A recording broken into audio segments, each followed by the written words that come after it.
قرآن مجید فرقان حمید کا 8واں پارہ سورہ انعام کے کچھ مندرجات پر کچھ دیر کے لیے گفتگو اللہ اپنی بارگاہ ناز میں قبول فرمائے۔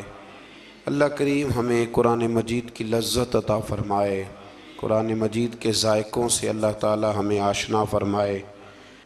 کفار جو تھے وہ رسول اللہ صلی اللہ علیہ وسلم سے طرح طرح کے مطالبات کرتے تھے کہ ہم اس وقت ایمان لائیں گے جب فرشتے ہمارے پاس اتر کے آئیں گے، یا برزخ اور آخرت کے بارے میں جو باتیں آپ ہمیں بتاتے ہیں وہ ہمارے لوگ وہ کہا کرتے تھے کہ لوگ مر جائیں، مر کے زندہ ہوں، ہمیں آ کے بتائیں گے تو پھر ہم وہ باتیں مان لیں گے اور آپ کے دعووں کی تصدیق کریں گے۔ تو قرآن مجید کے 8ویں پارے کی پہلی آیات مبارکہ میں بالکل شروع میں اللہ نے فرمایا یہ تو دعوے جہالت پر مبنی ہے۔ یہ تو جہالت ہے نا کہ آپ کہیں کہ یہ سارا کچھ پہلے ہمیں کر کے دکھایا جائے۔ دیکھیں نا، برزخ اگر واضح کر دی جائے، قیامت پہلے ہی دکھا دی جائے تو پھر وہ قیامت تو نہ رہی۔ کہتے ہیں جی ہمیں پہلے دکھاؤ، کوئی مار کے آئے ہمیں آ کے بتائے تو پھر وہ دوسرا جہان کیسے رہا؟ تو اللہ کریم نے فرمایا یہ جہالت ہے اور نہ ماننے کے تمہارے بہانے ہیں۔ آپ غور فرمائیں نا کہ ماں کے پیٹ میں 9 مہینے جو شخص رہتا ہے وہ کچھ بتانے کے قابل ہوتا ہے باہر آ کے؟ ایک جہان میں وہ رہا ہے نا، اس نے وقت گزارا ہے۔ تو یہ ان کا بالکل باطل اور جھوٹا دعویٰ تھا۔ اللہ کریم نے اسے جہالت قرار دیا ہے اور ہیلہ بازی قرار دیا ہے۔ آج بھی بہت سارے لوگ کہتے ہیں کہ اگر چیزیں کھل کے ہمارے سامنے آ جائیں تو ہم ماننے کو تیار ہیں۔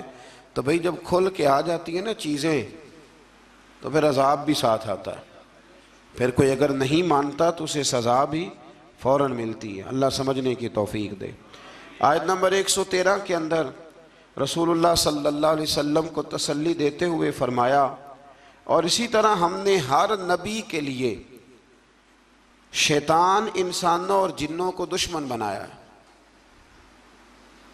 شیطان انسان، یہ قرآن مجید نے جملے استعمال فرمایا ہر نبی کے لیے اسی طرح ہم نے شیطان انسانوں اور جنوں کو دشمن بنایا ہے، جو لوگوں کو دھوکے میں ڈالنے کے لیے ایک دوسرے کو خوشنما باتیں، اچھی اچھی باتیں القاء کرتے ہیں، ذہنوں اور دلوں میں اچھی اچھی باتیں چھوڑتے ہیں، اچھی اچھی باتیں، حالانکہ ہوتے وہ دشمن ہیں، ہوتے وہ شیطان ہیں۔ مزید فرمایا کہ وہ اس لیے کرتے ہیں تاکہ منکرین آخرت کے دلوں کو اپنی طرف مائل کر لیں۔ وہ خود لوگوں کو یہ بہانے سکھاتے ہیں اور خوشنما باتیں۔ آج بھی بہت سارے لوگ انسانی روپ میں آ کر کے لوگوں کو مختلف قسم کی باتیں بتلا کے انہیں گمراہ کرنے کی کوشش کرتے ہیں۔ ہمیں یہ سمجھ لینا چاہیے کہ بات انسان کی نہیں دیکھنی، سامنے والا کیا کہہ رہا ہے یہ نہیں ہم نے دیکھنا، ہم نے تو یہ دیکھنا ہے کہ رب کیا فرماتا ہے اور اللہ کے رسول کیا فرماتے ہیں۔ اللہ رسول کے فرمان کی روشنی میں جو شخص بات کرے گا اس کی بات کو قبول کیا جائے گا۔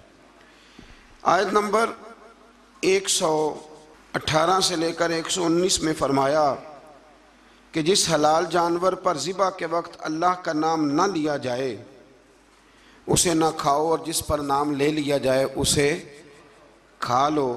اور فرمایا کہ یہ جو حرام جانور ہے ان کی تفصیل ہم نے کھول کے بیان کر دی ہے، یہ تمہارے لیے جائز نہیں ہے۔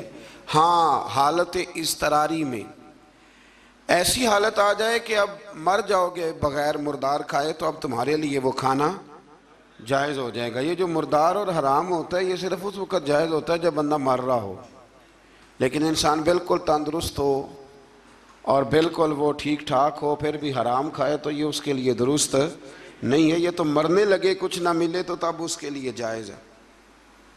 پھر اللہ تبارک و تعالیٰ نے ارشاد فرمایا کہ جو ظاہری گناہ ہیں وہ بھی چھوڑ دو، اور جو تمہارے باطن کے عیب ہیں نا، اندر کے چھپے جن کا کسی کو پتہ نہیں، وہ بھی چھوڑ دو۔ چھوڑ دو یہ عیب، مطلب ڈاکٹر آپ کو کہہ دیتا ہے کہ جناب آپ کی طبیعت خراب ہے تو گوشت چھوڑ دو، تو ڈاکٹر صاحب آپ تو یہ دیکھیں کہ مجھے بخار ہے تو آپ گوشت چھوڑنے کی بات کر رہے ہیں، میرے وجود پر زخم ہے تو آپ گوشت چھوڑنے کی بات کر رہے ہیں۔ تو ڈاکٹر کہتا ہے کہ ظاہری تندرستی تب ہوگی جب باطن میں آپ پرہیز کریں گے۔ تو رب فرماتا ہے مجھے تو پتہ ہے نا کہ تم کیوں الجھے ہوئے ہو، ظاہر کے گناہ بھی چھوڑ دو اور باطن کے گناہ بھی چھوڑ دو، اور جو گناہ نہیں چھوڑے گا تو جو کرے گا پھر اس کی سزا بھی پائے گا۔ آیت نمبر 123 میں فرمایا کہ وہ شخص جو گمراہی کے بعد ہدایت پا گیا اور قرآن کی ہدایت کی روشنی میں آگے بڑھ رہا ہے، اور وہ جو مسلسل گمراہی میں ہے، یہ دونوں برابر نہیں ہو سکتے۔ ایک جو ہدایت کے راستے پہ چل رہا ہے اور جو گمراہی کے راستے پہ چل رہا ہے، یہ دونوں برابر ہو سکتے، ان میں بڑا فرق ہے۔ آیت نمبر 124 میں اللہ تبارک و تعالیٰ نے ارشاد فرمایا کہ اسی طرح ہم نے ہر بستی میں اس کے مجرموں کو سردار بنایا ہے، اور وہ وہاں فریب کاری کریں اور ان کے دجل و فریب کا وبال انہی پر پڑے۔ انوکھی بات ہے ذرا۔ رب کریم فرماتے ہیں کہ ہم نے سردار کچھ ایسے بنائے ہیں کہ جو مجرم قسم کے لوگ ہیں، یعنی انہوں نے پہلے جرم بڑے کیے تھے تو اللہ نے سزا دینے کے لیے انہیں سردار بنا دیا ہے۔ اب بہت سارے لوگوں کا وبال ان پر پڑے گا، قوموں کا، اور وہ تباہ ہو جائیں گے۔ وہ کہتے پھرتے ہیں اللہ نے بڑی عزت دی ہے، حالانکہ یہ اللہ نے انہیں سزا دی ہے۔ دیکھیں نا، نبی کریم علیہ السلام نے فرمایا کہ جس شخص کو کہا گیا نا کہ فیصلہ کرو، منصف بنایا گیا، دو لوگوں کے درمیان اسے عدل کرنے کے لیے کہا گیا، فرمایا اسے تو بغیر چھری کے ذبح کر دیا گیا۔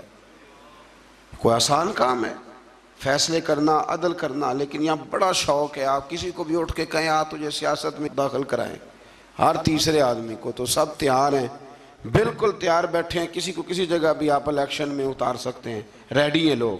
لیکن فرمایا کہ مجرموں کو بعض جگہ پہ ہم نے سردار بنایا تاکہ ان پر بہت ساری چیزوں کا وبال۔ یہ قرآن پاک ہے، یہ 8واں سپارہ ہے، یہ سورہ انعام پڑھ رہا ہوں، یہ آیت نمبر 124 ہے، اور اس آیت کی اینک لگا کے پھر آپ دیکھیں کہ کتنے کتنے بڑے مجرم دنیا میں حکمران بنے ہوئے ہیں۔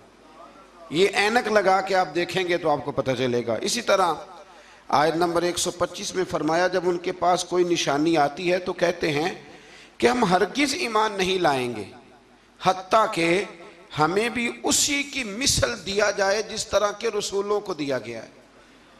کہتے ہیں ہم پہ بھی وحی آئے، ہمارے پاس بھی فرشتہ آئے تو پھر ہم ایمان لائیں گے۔ تو رب فرماتا ہے یہ تو اللہ کو بہتر پتہ ہے نا کہ اس نے اپنے رسولوں کو کیا دینا ہے۔ اب یہاں یہ مسئلہ بن گیا کہ لوگ کہتے ہیں بعین ہی وہی چیز ہمیں بھی نظر آئے گی تو پھر ہم آگے بڑھیں گے۔ اللہ کریم نے فرمایا یہ رب کریم کو زیادہ پتہ ہے۔ آیت نمبر 126 کے اندر فرمایا سو اللہ جس کو ہدایت دے اس کا سینہ اسلام کے لیے کھول دیتا ہے، اور جس کو اللہ گمراہی مقدر فرماتا ہے یا فرمانا چاہتا ہے تو اس کے سینے کو قبول حق کے لیے گھٹا ہوا اور تنگ کر دیتا ہے۔ جب لوگ گناہ کرتے ہیں نا تو ان پر ہدایت کے راستے بند ہوتے ہیں۔ ان اللہ لا یہدی القوم الفاسقین، قرآن مجید نے ایک جگہ پہ کہا کہ اللہ فاسقوں کی قوم کو ہدایت نہیں دیتا۔ جب گناہ زیادہ انسان کرتا ہے تو اسے بڑی سزا یہ ملتی ہے کہ اللہ تبارک و تعالیٰ اس کے لیے ہدایت کا راستہ بند فرماتا ہے، اور جب انسان نیکیاں کرتا ہے، کوئی خیر کا کام کرتا ہے، پھر اللہ تبارک و تعالیٰ اس کے حق میں رحمت والے فیصلے فرماتا ہے۔ شیخ شہاب الدین سہروردی رحمۃ اللہ علیہ کا میں ایک کال پڑھ رہا تھا، کسی نے ان سے کہا کہ آپ اپنے آپ کو کیسا محسوس کرتے ہیں؟ تو فرماتے ہیں رب کو کوئی نیکی پسند آ گئی تھی تو اس نے مجھے ماں باپ بھی بڑے ہی شانوں والے دیے، استاد بھی بڑے ہی شاندار دیے، اور پھر رب نے میری غوث اعظم شیخ عبد القادر جیلانی سے ملاقات بھی کرا دی۔ تو جب آپ کو نیکی کرتے ہیں تو پھر اللہ آپ کو اچھے اچھے رستے ہدایت کے عطا کرتا ہے۔ آیت نمبر 130 میں فرمایا اسی طرح بعض ظالموں پر بعض کو مسلط کر دیتے ہیں کیونکہ وہ معصیت کے کام کرتے ہیں۔ کئی دفعہ ظالم پر ظالم بھی مسلط ہو جاتا ہے، کئی دفعہ ظالم پر جب آنکھیں کھلتی ہیں تو انہیں سمجھ آتی ہے اوہو یہ تو مجھ سے بھی بڑا ظالم ہے، تو مل جاتے ہیں۔ اللہ سچی توبہ کی توفیق عطا فرمائے۔ اسی طرح آیت نمبر 131 اور 32 میں اتمام حجت کے لیے اللہ کریم نے فرمایا کہ اے جنات اور انسانوں کے گروہ، کیا تمہارے پاس رسول نہیں آئے تھے جو تم پر میری آیات بیان کرتے اور تمہیں اس قیامت کے دن کی ملاقات سے ڈراتے وہ کہیں گے ہم خود اپنے خلاف گواہی دیتے ہیں، خود کہیں گے کہ ہاں ہاں ہم گواہی دیتے ہیں کہ ہم نے غلط کیا، اور انہیں دنیا کی زندگی نے فریب میں مبتلا کر رکھا ہے۔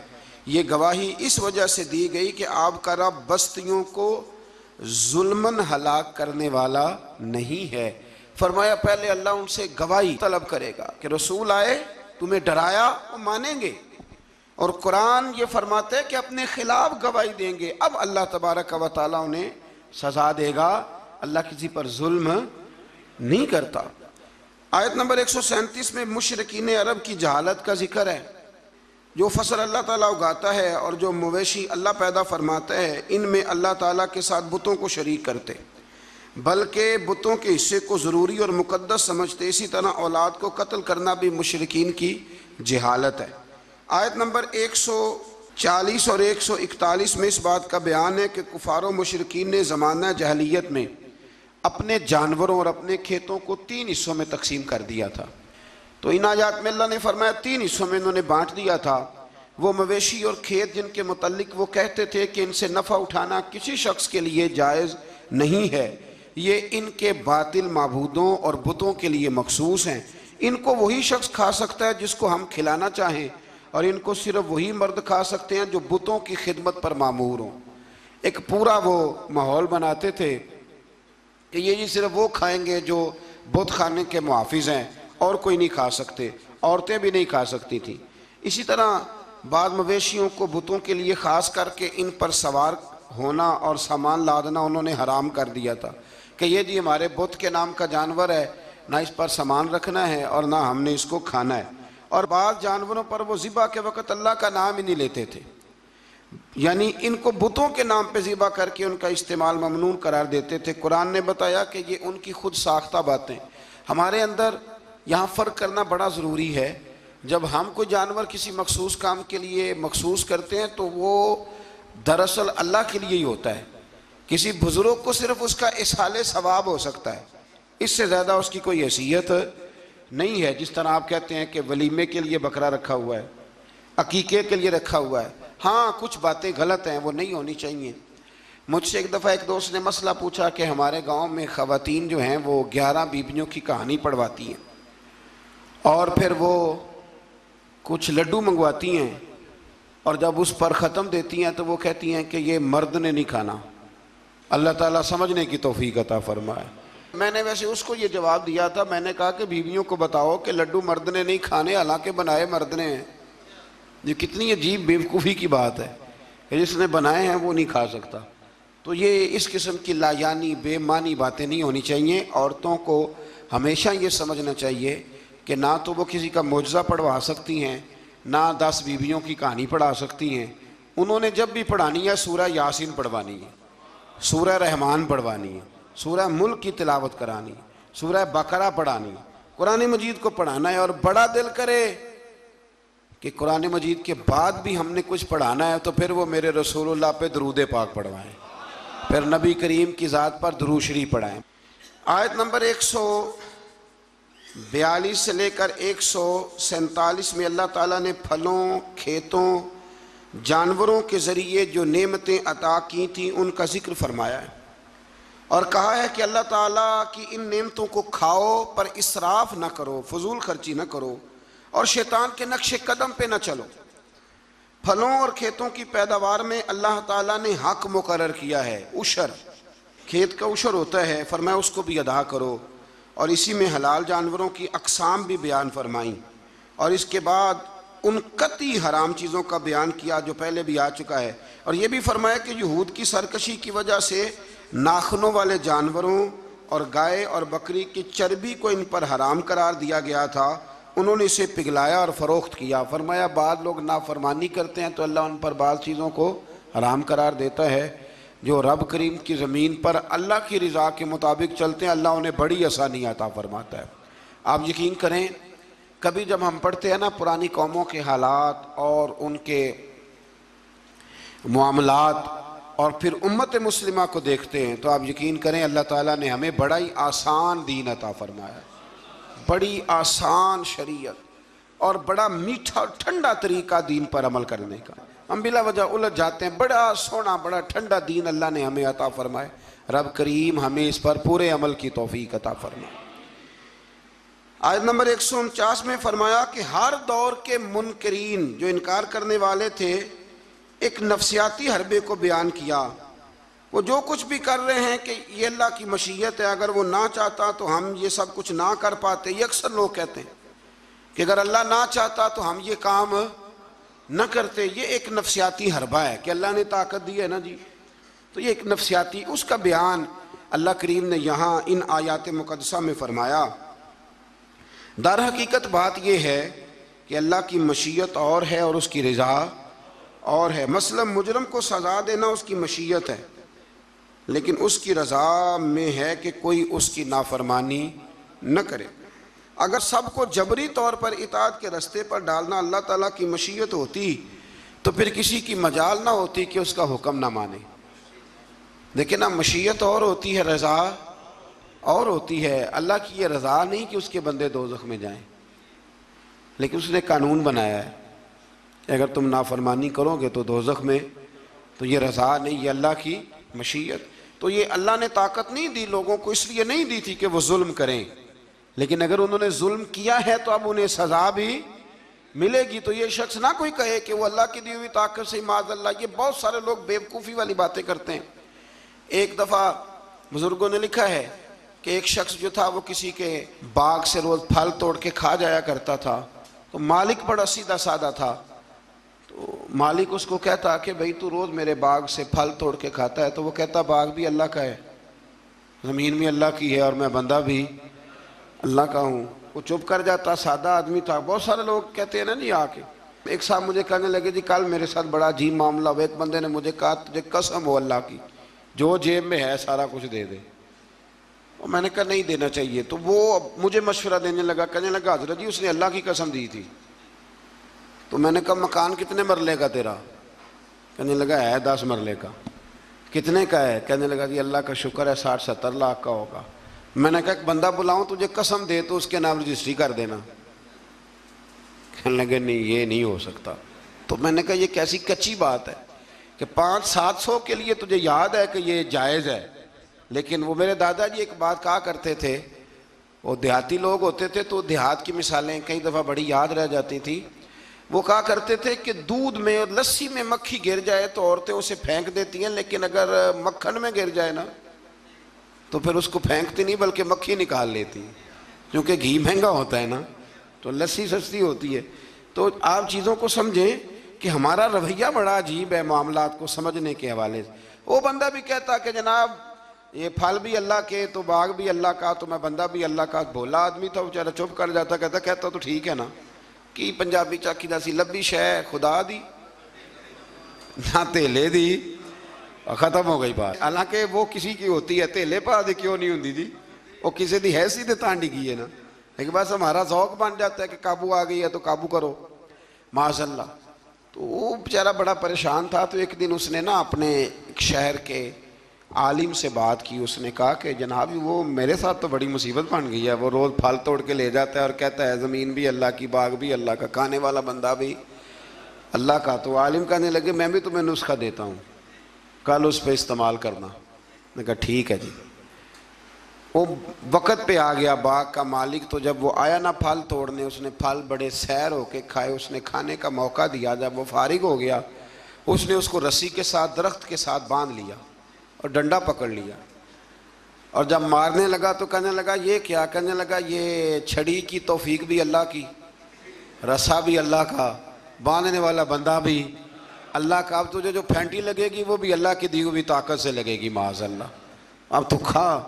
وہ کہنے لگا معاف کر دو، آج کے بعد یہ کام نہیں کروں گا۔ تو کہتے ہیں جی مشیت جی اللہ کی، اللہ نہ کرتا معاذ اللہ تو ہم، تو یہ ایک نفسیاتی جھوٹ ہے، اس کو آپ سمجھ لیں، آپ اس پر غور فرمائیں۔ تو یہاں بہت سارے لوگ یہ ظلم کرتے ہیں اور دین کی حدوں کو پامال کرتے ہیں۔ اللہ تعالی ہمیں سمجھنے کی توفیق عطا فرمائے۔ آیت نمبر 152 سے لے کر 161 تک میں اللہ تعالیٰ نے فرمایا، غالباً 9 باتوں کا حکم دیا ہے۔ سب سے پہلے ارشاد فرمایا کہ اللہ کے ساتھ کسی کو شریک نہ ٹھہرانا۔ دوسرے نمبر پہ فرمایا والدین کے ساتھ اچھا سلوک کرنا۔ تیسرے نمبر پہ فرمایا تنگ دستی کے خوف سے اولاد کو قتل نہ کرنا۔ اب تو بڑے بڑے لوگ عالم فاضل ہو کے کہتے ہیں بچے تھوڑے پیدا کرو، حالانکہ میرے نبی کریم علیہ السلام نے فرمایا اس عورت سے نکاح کرنا جو محبت زیادہ کرنے والی ہو اور بچے زیادہ پیدا کرنے والی ہو۔ تو یہاں معیار کیا ہے؟ تنگ دستی کے خوف سے اولاد کو قتل نہ کرو، اور فرمایا ظاہری اور چھپی ہوئی ہر قسم کی فحاشی سے بچو، اور نمبر 5 پہ فرمایا قتل ناحق نہ کرو، نمبر 6 پہ فرمایا یتیم کا مال ناجائز طریقے سے نہ کھاؤ، اور نمبر 7 فرمایا لین دین میں ناپ تول پورا کرو، 8 پہ فرمایا بلا تمیز سب کے ساتھ انصاف کرو، اور نمبر 9 میں ارشاد فرمایا کہ اللہ کے ساتھ کیے ہوئے وعدے کی پاسداری بھی کرو۔ تو اللہ تبارک و تعالیٰ نے ان 9 چیزوں کو بیان کیا، اور سمجھ لیں یہ خلاصہ بیان کیا میرے رب کریم نے، یہ پورے دین کا خلاصہ ہے۔ اور یہ ساری چیزیں بیان کرنے کے بعد ارشاد فرمایا کہ یہی سیدھا راستہ ہے، گروہ بندی چھوڑ کر اسی راستے کی پیروی کرو، اور کتاب الہی کے احکام کو ملحوظ خاطر رکھو، اور جو لوگ ایمان لانے کے لیے نشانیاں طلب کرتے ہیں ان کے پاس فرشتے آئیں یا اللہ تعالیٰ خود آئے یا اس کی کوئی نشانی آئے، قرآن نے بتایا کہ جس دن عالم غیب کی نشانیاں آئیں گی تو پھر ان منکرین کے لیے ایمان لانا بھی نفع بخش نہ ہوگا۔ جو دیکھ کر کلمہ پڑھے گا فرعون کی طرح، اس کا کلمہ پھر قابل قبول نہیں ہوگا۔ یہ تو قابل قبول تب ہی ہے کہ یؤمنون بالغیب، کہ تو بغیر دیکھے ایمان لے آ۔ اور یہ بھی فرمایا کہ اے رسول جنہوں نے دین کو گروہوں میں بانٹ دیا ہے آپ کا ان سے کوئی تعلق نہیں ہے، جنہوں نے بانٹ دیا اللہ تبارک و تعالیٰ کے دین کو، یہودیوں نے عیسائیوں نے تقسیم کر دیا۔ آیت کے اندر اللہ تبارک و تعالیٰ نے حقیقت ایمان، روح ایمان اور مسلمانوں کے مقصد حیات کو بیان فرمایا۔ یہ آیت پورے دین کا لب لباب ہے، نماز، روزہ، حج، زکوٰۃ، وضو، غسل، صدقات، خیرات، عبادات، ان سب کا نچوڑ ہے۔ فرمایا کل اے محبوب فرما دے، جو بڑی پیاری باتیں تھیں وہ اللہ نے محبوب سے کل کہہ کے سنی ہے۔ کہا محبوب ذرا کہو کیا، ان صلاتی و نسکی و محیای و مماتی للہ رب العالمین۔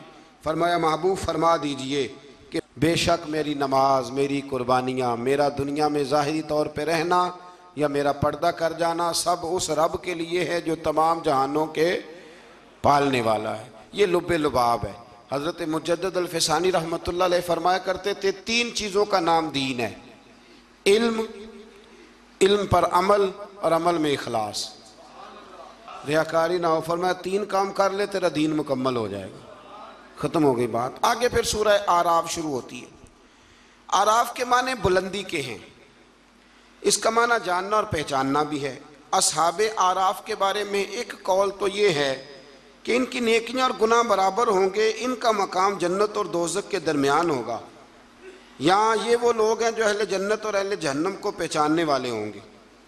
یہ اعراف والے نا، ایک جنتی ایک جہنمی، اور درمیان میں اعراف، یعنی جس کی ایک گناہ زیادہ ہو گئے تو جہنم میں گیا، اور جس کی نیکیاں زیادہ ہو گئی اللہ کے فضل سے وہ تو جو کچھ برابر برابر والے ہیں ان کے لیے مقام اعراف ہے، ان کے لیے مقام اعراف ہے۔ اور کچھ نے لکھا ہے نہیں یہ تو بلند مقام ہے، یہاں تو اللہ فرشتوں اور نبیوں کو جگہ عطا فرمائے گا۔ بعض مفسرین نے یہ قول بھی بیان فرمایا۔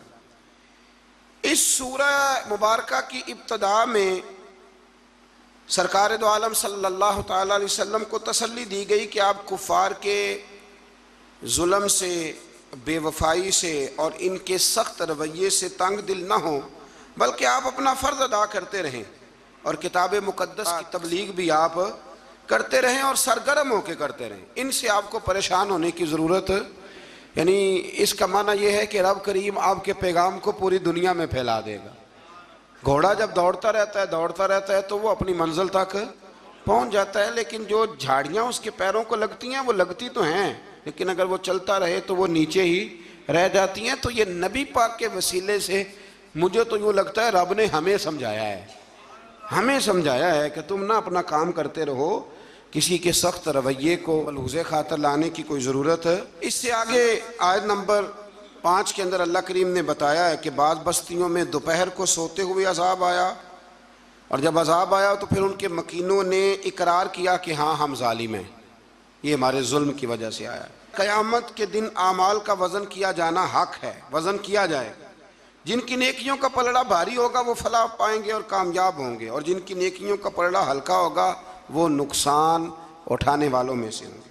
آج میں زمین میں انسان کے آباد کرنے اور ذرائع معاش مہیا کرنے کی نعمتوں کا ذکر فرمایا، اور فرمایا بہت کم لوگ ہیں جو شکر ادا کرتے ہیں، بڑے کم ہیں جو شکر ادا۔ اللہ فرماتا ہے شکر ادا کرنے والے تھوڑے ہیں، اور ناشکری کرنے والے، آٹومیٹک بات ہے، ناشکری کرنے والے۔ اچھا وہ کبھی کبھی میں سوچتا ہوں کہ کبھی رجیا بندہ ملے نا، کوئی پیسے ہیں تو پاکستان میں جو لوگ دنیا کے مالداروں میں شامل ہو گئے ہیں نا، پاکستان کے نہیں، ایشیا کے نہیں، دنیا کے مالداروں میں، ان کے کاروبار بھی ابھی جاری ہیں، اور ابھی تو انہوں نے جھاڑو پکڑا ہوا ہے پیسے جمع کرنے کا، سیر ہونے کا کوئی جگہ کوئی مقام۔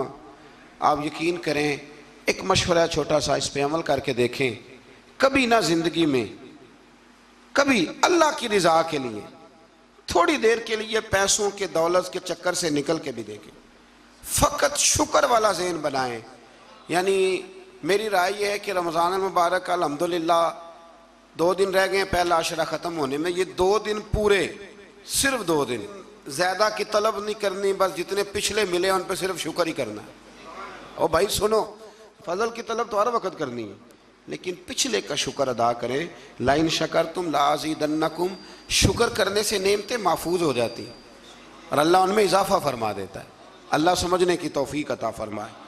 آیت نمبر 12 سے لے کر 28 تک پھر حضرت آدم علیہ السلام اور جناب حوا کا واقعہ، پھر شیطان کی وہ ساری بات۔ یہ واقعہ قرآن پاک میں کم و بیش 7 جگہ پہ بیان ہوا ہے۔ یہاں بھی بیان کیا گیا کہ اللہ تعالیٰ نے اس کو کہا سجدہ کر، پر اس نے سجدہ نہ کیا، اور نہ کرنے کے بعد پھر اس نے یہ کیا کہ حضرت آدم علیہ السلام کے پاس گیا اور ان سے بھی اجتہادی خطا کرائی۔ میں جو لفظ بول رہا ہوں اس پر غور کریں، اجتہادی خطا، یہ لفظ آپ نے یاد رکھنا ہے۔ یہ حضور نے فرمایا کہ مجتہد جو ہوتا ہے نا، جو بالغ نظر ہوتے ہیں لوگ، جن کی پوری نظر ہوتی ہے معاملات پہ، وہ اگر کبھی بھول جاتے ہیں تو اس کا مطلب ہے کہ وہ چیزوں کو سمجھنے میں کسی جگہ ان سے اگر بھول ہو گئی تو اللہ اسے ان کی سزا نہیں دیتا، بلکہ وہ ایک اجتہادی خطا ہے، خلاف اولا ہے۔ یہ کام حضرت آدم علیہ السلام سے بھی ہو گیا۔ وہ شیطان نے پھر جا کے ان سے کہا، جب وہ جنت میں چلے گئے تو ان سے جا کے کہنے لگا کہ آپ اگر جس درخت کا پھل کھانے سے اللہ نے روکا ہے، اگر آپ کھا لیں گے نا تو آپ میں حیات ملے گی، کبھی مریں گے نہیں۔ تو پھر وہ پھل انہوں نے کھا لیا۔ پھر آپ اس واقعے کی تفصیلات کو جانتے ہیں۔ ان آیات میں اللہ کریم نے بالخصوص یہ ذکر فرمایا ہے کہ پھر شیطان نے رب کریم سے کہا کہ مجھے مہلت دے تاکہ میں تیرے بندوں کو گمراہ کروں۔ اللہ نے اسے مہلت عطا کی۔ کب تک مہلت دی؟ اللہ تبارک و تعالی نے قیامت تک کے لیے مہلت عطا کی۔ تو میرے بھائی، شیطان مہلت لے کے آیا گمراہ کرنے۔ اب وہ تو آیا تھا گمراہ کرنے، تو اگر ہم اسے پکی دوستی کر لیں، یارانہ ہی کر لیں، ہم اس کو پہچانے ہی نہ اپنے دشمن کو۔ اور قرآن نے درجنوں جگہ پہ کہا کہ صرف دشمن نہیں، تمہارا کھلا ہوا دشمن ہے، اعلانیہ دشمنی کرتا ہے، اسے پہچانیں، اس کا خیال کریں، اس پر توجہ کریں۔ ہم ایسے بزرگوں کو بھی جانتے ہیں کہ جن کو شیطان سمجھتا تھا کہ ان پر ہمارا داؤ نہیں چل سکتا، سمجھتا تھا وہ، اور کچھ رب کے بندے ایسے جن سے ویسے ہی بھاگ جاتا ہے۔ حضور نے فرمایا میرا عمر جس گلی سے گزرے شیطان رستہ ہی بدل جاتا ہے۔ لیکن نا 2 قسم کے لوگ ہیں، جن کو آپ خوش آمدید کہہ کے گلے لگاتے ہیں، اور کچھ ایسے ہیں جو آپ کو دیکھ کے رستہ بدل جاتے ہیں۔ میں کبھی کبھی بڑا خوش ہوتا ہوں، محلے کی کسی گلی سے گزرتا ہوں تو کسی بچے نے اونچی آواز کر کے ڈیک لگایا ہو تو چھوٹی کر دیتا ہے یا بند کر دیتا ہے، بلکہ کئی دفعہ بڑا لطف آتا ہے کہ وہ بچہ بند کر رہا ہے تو دوسرا اسے کہہ رہا ہے کی تکلیف ہے، کیوں بند کر رہا ہے؟ تو کہتا پیر صاحب گزر رہے ہیں، تھوڑی دیر ٹھہر جا۔ تو الحمدللہ تعالی ہم نے کیا کر لینا ہے، نہ بھی وہ کرے تو یہاں تو اپنے بچوں پہ اللہ ماشاءاللہ کم زور چلتا ہے لوگوں کا، تو پھر دوسرے کا بچہ حیا کرے۔ تو کچھ چیزیں ایسی ہوتی ہیں جن کی وجہ سے شیطان کو قابو کیا جا سکتا ہے۔ آیت نمبر 24 میں اللہ تعالیٰ نے بیان فرمایا ہے کہ پھر انہیں جنت سے زمین پہ اتارا گیا اور مقررہ مدت تک کے لیے یہاں رہنا ٹھہرایا گیا۔ پھر اللہ تعالیٰ نے مقصد لباس بیان کیا ہے کہ لباس پہننے کا کیا مقصد ہے۔ فرمایا ہم نے بنی آدم پر لباس اس لیے اتارا ہے کہ ان کی ستر پوشی ہو، ستر پوشی، پردہ ہو اور سامان زینت ہو، اچھے لگے لباس پہن۔ اور سب سے بہتر لباس تقوی کا لباس ہے، اس سے بندے کی زیادہ پردہ پوشی ہوتی۔ پھر بنی آدم کو متنبہ کیا گیا کہ شیطان کے مکر و فریب میں نہ آئیں، اس کو یہ ملکہ دیا گیا ہے کہ وہ تمہیں ہر جہت سے دیکھ لیتا ہے۔ اللہ تعالیٰ نے لباس پردے کے لیے دیا ہے اور زینت کے لیے دیا ہے۔ تو اگر کوئی لباس اس طرح کا پہنے جس سے پردہ ہی نہ ہو رہا ہو، پھر اس کا مطلب ہے وہ لباس کے مقصد کو نہیں سمجھا۔ کھلا لباس پہنے، چست لباس نہ پہنے، وسیع لباس پہنے جس سے آپ کو بہت ساری چیزیں سمیٹنے کا موقع ملے۔ گرمیاں شدید آئیں گی تو بہت سارے نوجوان شارٹ نکریں پہن کے وہ گھومیں گے، انہیں ڈرنا چاہیے اللہ تعالیٰ سے۔ میں پوچھتا ہوں کئی دفعہ بچوں سے کہ یہ تھوڑا سا جو آپ نے پاجامہ کاٹ لیا ہے تو اس سے کس قدر زیادہ آپ کی گرمی ختم ہو گئی ہے۔ سمجھے چیزوں کو، مطلب ہم جان بوجھ کے اس کام کی طرف لپکتے ہیں کہ جو کام بڑا ہی ناپسندیدہ ہے۔ اللہ تعالیٰ ہمیں سمجھنے کی توفیق عطا فرمائے۔ آیت نمبر 32 و 33 میں فرمایا کہ اے بنی آدم، ہر عبادت کے وقت لباس زینت کو اختیار کرو اور اسراف سے بچتے رہو۔ اسراف سے بچتے ہوئے اللہ تعالیٰ کی نعمتوں سے استفادہ کرو۔ پاکیزہ چیزیں خواہ لباس ہو یا خوراک ہو مومنوں کے لیے حلال ہیں۔ اللہ نے ظاہر اور باطن میں بے حیائی، گناہ اور حق سے نکل جانے کو حرام قرار دیا ہے۔ باقی کسی کے پاس پیسے ہوں تو وہ 10,000 کی ایک وقت روٹی کھا لے تو اس کے لیے وہ ناجائز نہیں ہے، وہ 10 لاکھ کا بھی لباس پہن لے تو اس کے لیے منع، لیکن اسراف سے بچے، فضول خرچی سے بچے۔ کچھ لوگ ایسے ہیں جن کے پاس چیزیں ہوتی ہیں پھر بھی چھپاتے ہیں کسی کو پتہ نہ چل جائے۔ یعنی سادگی اس کا نام نہیں ہے کہ آپ پیسے اندر چھپا کے پرانے کپڑے پہن کے نکل آئیں، یہ سادگی ہے، یہ کنجوسی ہے۔ نبی کریم علیہ السلام نے نا حضور صلی اللہ تعالی وسلم نے ایک شخص کو دیکھا تھا کہ پھٹے پرانے کپڑے پہنے ہیں، تو حضور نے آواز دی، فرمایا تیرے اوپر تو بڑا فضل ہے اللہ کا۔ حضور الحمدللہ، تو فرمایا اچھے کپڑے پہنا کر، رب کریم جب نعمت دیتا ہے تو اثر دیکھنا پسند فرماتا ہے۔ اچھا ہمارے ہاں لوگ سادگی کس کا نام رکھتے ہیں، یعنی کروڑوں روپیہ بینک میں پڑا ہے تو سادگی یہ کپڑے نہیں خریدنے، یہ سادگی نہیں صاحب، یہ کنجوسی ہے۔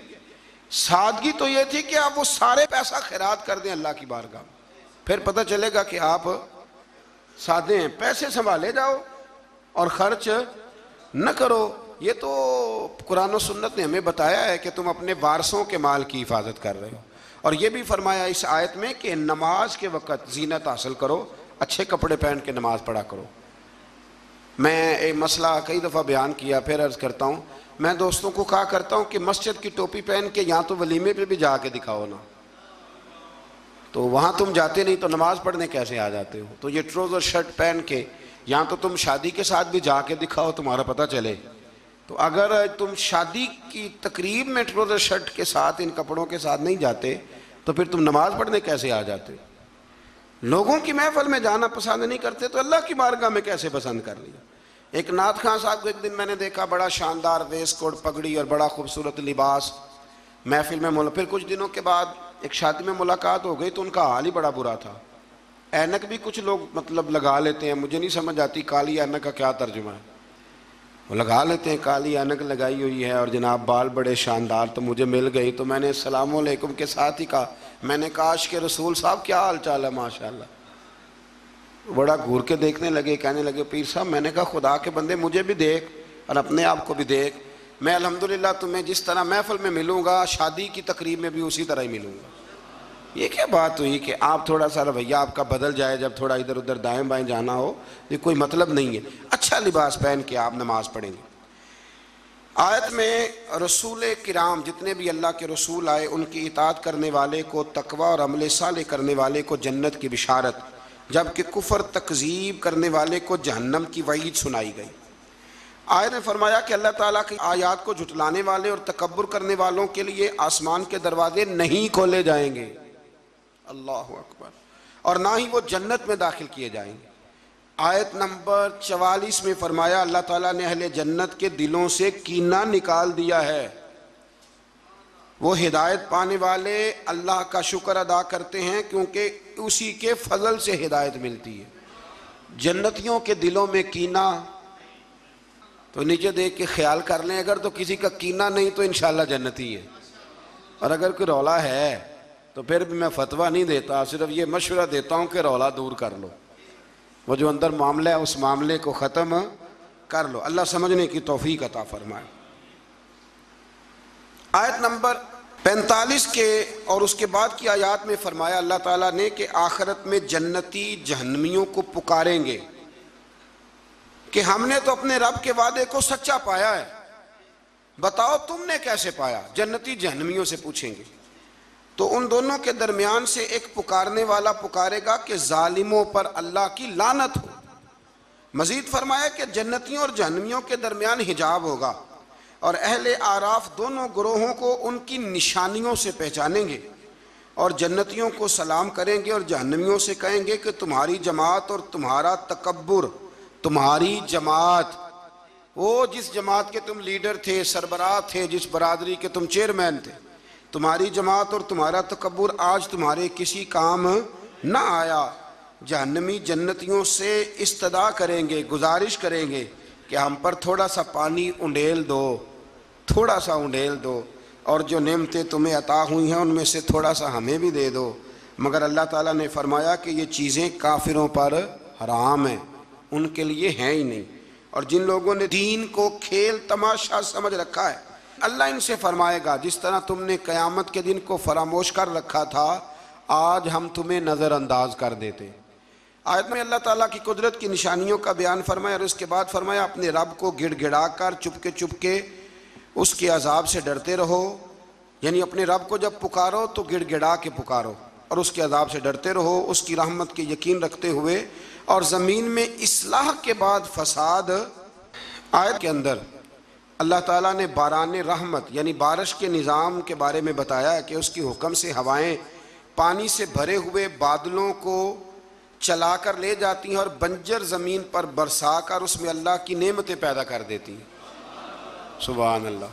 فرمایا ہوائیں بھی میں ہی چلاتا ہوں، بارشیں بھی میں ہی برساتا ہوں، اور تمہاری بنجر زمین کو آباد بھی میں ہی کرتا ہوں۔ تم آتے ہو تو فصل باندھ کے نکل جاتے ہو، پھر کو کہنا عشر دے دو تو کہتا ہے خرچے نہیں پورے ہوندے، پھر سب ادھر الجھ جاتے۔ اسی طرح مردوں کو دوبارہ زندہ فرمائے گا۔ پھر فرمایا کہ اچھی زمین اللہ کے حکم سے سبزہ اگاتی ہے اور خراب زمین باغ و بہار نہیں لاتی۔ یہ مثالیں دے کے قرآن یہ بتاتا ہے کہ انسان کے دل و دماغ کی زمین کا حال بھی ایسا ہی ہے، یعنی پاکیزہ دل و دماغ میں ایمان قرار پاتا ہے اور اعمال کے ثمرات پیدا ہوتے ہیں، جبکہ خبیث دل و دماغ میں خیر کے پھل اور پھول پیدا نہیں ہوتے۔ کہتے ہیں جی میں تو بڑا عرصہ رہا ہوں پر مجھے تو وہاں سے کچھ نہیں ملا، تو اگر آپ پلستر کرا کے گئے ہوں دل پہ سیمنٹ کا تو پھر کیسے ملے گا؟ کچھ ایسے بھی ہوتے ہیں، کوئی آیا اور لے کے چلا گیا۔ ہاں، زمین سرسبز و شاداب ہونی چاہیے۔ ابو جال نے نا پکی چپس کرائی تھی، اوپر ٹائلیں لگوائی ہوئی تھی، تو سامنے آیتیں آتی رہیں پر اسے کوئی اثر نہ ہوا۔ خواجہ اویس کرنی نے دیکھا بھی نہیں، زیارت بھی نہیں کی، تو میرے رسول پاک نے فرمایا عمر جبہ لے جانا، شاباشی بھی دینا، جبہ بھی دینا، اور اسے کہنا میری امت کے لیے دعا بھی کرے۔ تو سمجھ لیں چیزوں کو کہ اندر کا بھی تھوڑا سا نا لحاظ رکھیں۔ اللہ سمجھنے کی توفیق عطا فرمائے۔ آیت نمبر 60 میں حضرت نوح علیہ السلام اور ان کی قوم کے حالات بیان کیے گئے کہ ان کی قوم کے سرداروں نے کہا کہ معاذ اللہ آپ تو کھلی گمراہی پہ ہیں۔ سردار نبی کو کہہ رہے ہیں کہ آپ گمراہ ہو گئے، سردار نبی کو۔ اگر حضرت نوح کی قوم کے سردار نبی کو کہہ سکتے ہیں کہ تم گمراہ ہو گئے، تو اگر آج کے سردار کسی مولوی کو کہہ دیں تو ان کو کوئی ٹینشن لینے کی ضرورت، یہ سرداروں کا طریقہ پرانا چلا آ رہا ہے، کہہ دیتے ہیں۔ حضرت نوح علیہ السلام نے فرمایا میں تو اللہ کا رسول ہوں اور میرا کام تمہاری خیر خواہی ہے اور تم تک دعوت حق کو پہنچانا ہے۔ اس کے بعد قوم نوح کی تکذیب، طوفان نوح اور نوح علیہ السلام اور ان کے ساتھ کشتی میں سوار افراد کے سوا سب کے غرق ہونے کا ذکر بھی اللہ تعالیٰ نے بیان فرمایا۔ پھر آیت نمبر 66 میں حضرت ہود علیہ السلام اور ان کی قوم عاد کا ذکر ہے۔ قوم عاد نے بھی اللہ کے نبی پر طعن کیا معاذ اللہ، اور کہا کہ آپ حماقت میں مبتلا ہیں معاذ اللہ، آپ تو احمق ہیں معاذ اللہ ثم معاذ اللہ، نقل کفر نہ باشا۔ پھر ہود علیہ السلام نے اپنی قوم کو وہی جواب دیا جو نوح علیہ السلام نے اپنی قوم کو دیا تھا۔ حضرت ہود نے قوم عاد کو انعامات الہیہ کا شکر ادا کرنے کی تلقین کی، انہوں نے انکار کر دیا، چنانچہ ان پر اللہ کا عذاب اور غضب نازل ہوا۔ آیات الہی کو جھٹلانے والوں کا اللہ تعالیٰ نے دنیا سے صفائی فرما دیا، ختم ہی ہو گئی حضرت ہود کی قوم۔ پھر حضرت صالح علیہ السلام اور ان کی قوم سمود کا ذکر ہے۔ قوم سمود کے مطالبے پر اللہ تعالیٰ نے حضرت صالح کو معجزے کے طور پر چٹان سے حاملہ اونٹنی، یہ بھی انوکھی بات ہے، چٹان سے اونٹنی نکلی اور نکلی بھی حاملہ۔ حاملہ اونٹنی کو پیدا کیا اور انہیں حکم دیا کہ اسے چرنے کے لیے آزاد چھوڑ دیا جائے۔ قوم سمود کے لوگ بڑے طاقتور تھے، یہ نرم زمین میں محلات بناتے اور پہاڑوں کو تراش کر ان میں گھر بناتے تھے، اتنی اللہ نے قوت دی تھی، گویا ان کو اپنی طاقت پر بڑا ناز تھا۔ پھر قوم سمود نے اللہ کے حکم کی نافرمانی کی اور اونٹنی کی کونچیں کاٹ ڈالیں۔ اللہ تعالیٰ نے ان کی سرکشی کی سزا اس طرح دی کہ ان پر رات کو زلزلے کا عذاب آیا، اور صبح وہ اپنے گھروں میں اوندے منہ الٹے منہ مرے ہوئے پڑے تھے۔ اگر کوئی ناقت اللہ، سننا میری بات، کوئی ناقت اللہ کی اونٹنی کی بے ادبی کرے تو اوندا ہو جاتا ہے، تو جو ولی اللہ کی بے ادبی کرے، رب فرماتا ہے میرا اس کے خلاف پھر اعلان جنگ ہے۔ آیت نمبر 81 میں حضرت لوط علیہ السلام اور ان کی قوم کا ذکر ہے کہ وہ بے حیائی میں اپنے زمانے کے سب لوگوں پر سبقت لے گئے، اپنی جنسی خواہش کو غیر فطری طریقے سے پورا کرتے تھے۔ اس کی تفصیل ہے، یہاں وقت نہیں ہے۔ اصل میں یہ جو قوم تھی نا، ان کے پاس باغات تھے بڑے سرسبز و شاداب، تو مہمان بڑے آتے تھے، تو ان کی خواہش تھی کہ مہمان نہ آئیں، بہت زیادہ لوگ آتے تھے، حالانکہ مہمان تو اللہ تعالیٰ کی رحمت ہوتا ہے۔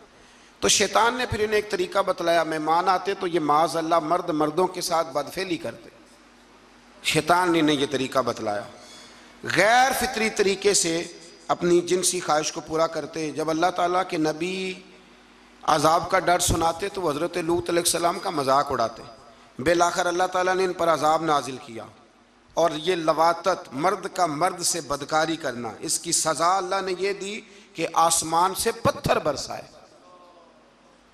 اور اس طرح ان کا نام و نشان مٹا دیا، یہاں تک کہ لوط علیہ السلام کی وہ بیوی جو قوم میں لوط کی ہم خیال تھی، وہ بھی عذاب سے نہ بچ سکی۔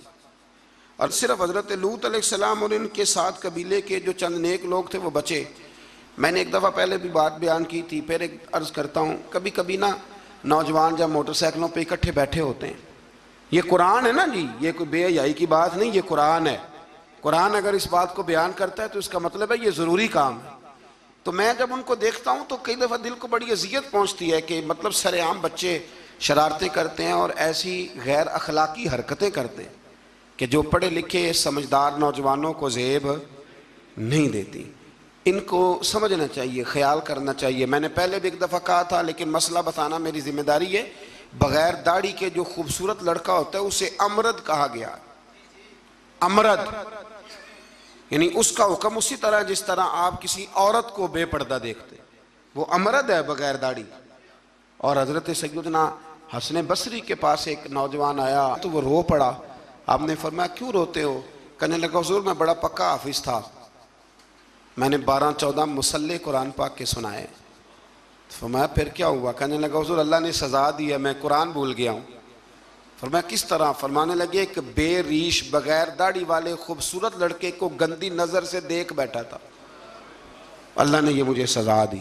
پھر حضرت حسن بصری نے طریقہ بتلایا، پھر اس نے توبہ کی، تو سمجھ لیں کہ یہ اتنا برا فعل ہے کہ یہ کرنے والے پر آسمان سے پتھر برستے ہیں۔ حضرت لوط کی قوم پر تو آج اگر قوم یہ کام کرے، ہم جنس پرستی عورتوں کا عورتوں کے ساتھ، شادی ہونے تک کے واقعات، عورت کے عورت کے ساتھ، مرد کے مرد کے ساتھ، لوگ اس کو آزادی کا نام دے رہے ہیں۔ یہ آزادی نہیں، یہ بے حیائی ہے، یہ فحاشی ہے، یہ عریانی ہے۔ اللہ تعالیٰ ہمیں سمجھنے کی توفیق عطا فرمائے۔ پھر آخر میں آیت نمبر 86 میں اللہ تعالیٰ نے اس پارے کی جو آخری آیات ہیں اس میں اللہ تعالیٰ نے حضرت شعیب علیہ السلام اور ان کی قوم کا ذکر فرمایا۔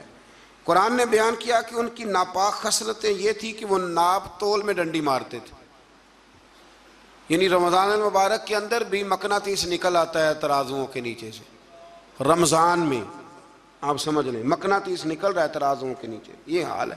ڈنڈی مارتی تھی شعیب علیہ السلام کی قوم، اور دوسروں کی چیزیں کم تول کے دیتے تھے، اور راستے میں بیٹھ کر اہل ایمان کو ڈراتے اور انہیں راہ راستے روکتے۔ انہیں بھی کہا گیا کہ فساد فی الارض سے باز آؤ اور اپنی پہلی سرکش امتوں کا انجام دیکھ لو، لیکن وہ بھی باز نہ آئے تو پھر اللہ نے ان پر بھی عذاب نازل فرمایا۔ اللہ تعالیٰ آسانی عطا کرے۔ آخر دعوانا الحمد۔